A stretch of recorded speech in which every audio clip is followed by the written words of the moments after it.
વડોદરામાં ચૂંટણી પૂર્વે ભાજપ સામે વિરોધનો વંટોળ. વોર્ડ નંબર 10માં ઉમેદવારોના વિરોધાત્મક પેમ્પલેટ ફેંકાયા. વડોદરા શહેરના વોર્ડ નંબર 10માં ચૂંટણી પૂર્વે ભારતીય જનતા પાર્ટી સામે વિરોધનો વંટોળ ઊભો થયો છે.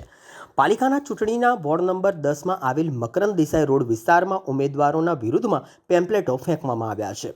ભાજપના ઉમેદવારો સામે પ્રજાનો ભારે રોષ જોવા મળી રહ્યો છે. ત્યારે મકરંદ દેસાઈ રોડ ઉપર પેમ્પલેટ ફેંકી અનોખી રીતે વિરોધ નોંધાવવામાં આવ્યો છે. ઉમેદવારમાં નીતિન ડોંગા અને અવનીશ ટેમ્પાલા સામે મતદારોમાં ભારે આક્રોશ જોવા મળી રહ્યો છે. મતદારોનો સીધો સવાલ છે કે છેલ્લા 5 વર્ષમાં વિસ્તારમાં કોઈ કામ થયા નથી તો ફરીથી વોટ શા માટે આપવો?